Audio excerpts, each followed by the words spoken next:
uncommon in Puerto Rican households for the grandparents to live with their children and grandchildren.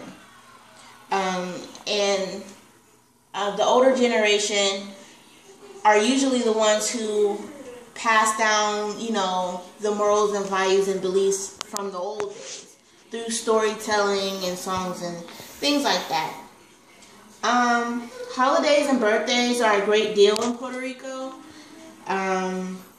I'll give an example. When a young woman turns 15 in Puerto Rico, they throw her a quinceañera. A quinceañera basically is like a rites of passage type of thing. It's like a young woman's transition into being a grown woman.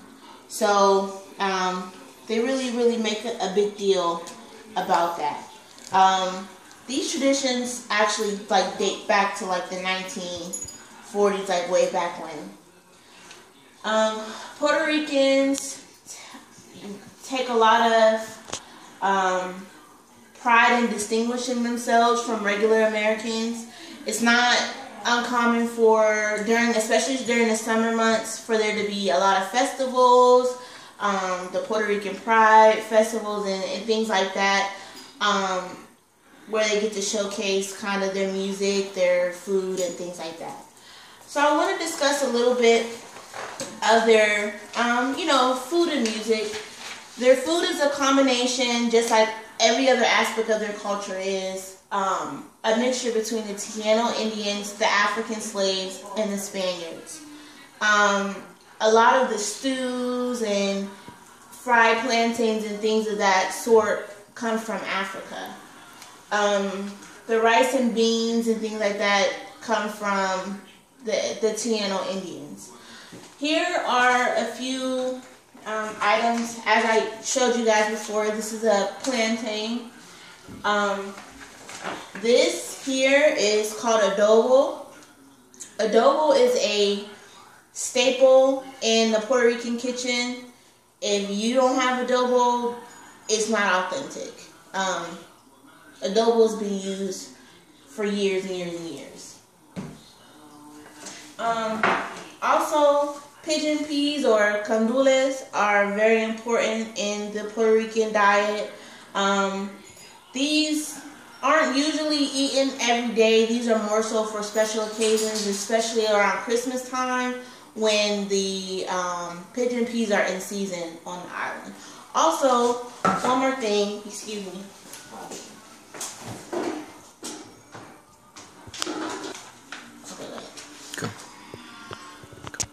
This here is sofrito.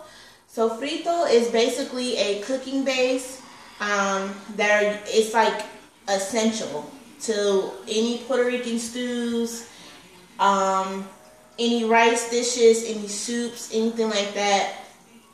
As I stated with the adobo, if you don't have sofrito, it's not authentic. And this here was homemade by my mom, who is 100% Italian, but can make Puerto Rican food better than anybody that I know. And this comes from where we grew up. Like I said, I grew up in a predominantly Puerto Rican neighborhood, so things like this were, you know, common items in my household.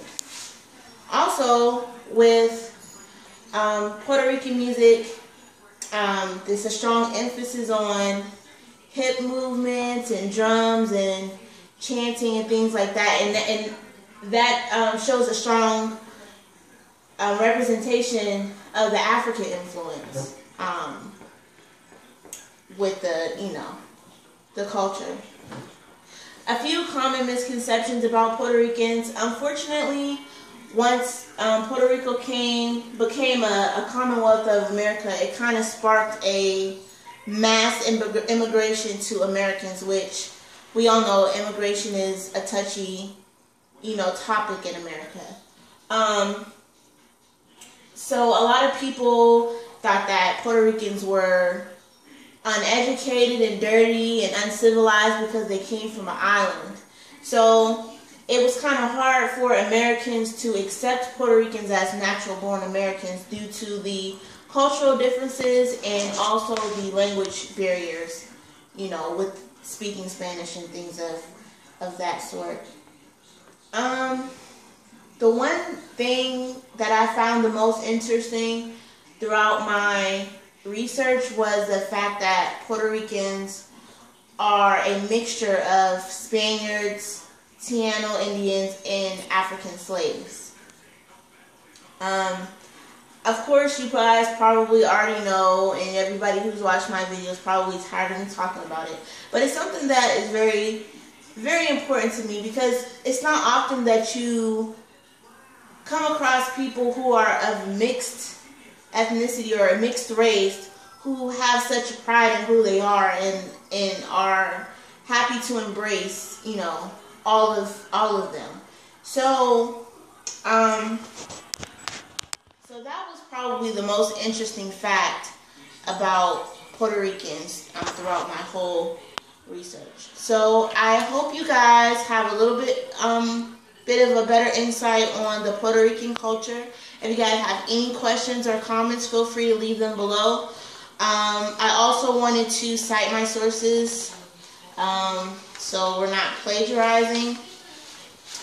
My first source was www.topuertorico.org, and my second source was www.smithsonianmag.com. My third source was www.latinfamilyvalues.com, and my fourth source was www.everyculture.com. So thanks again, guys. Hope you enjoy. We are out.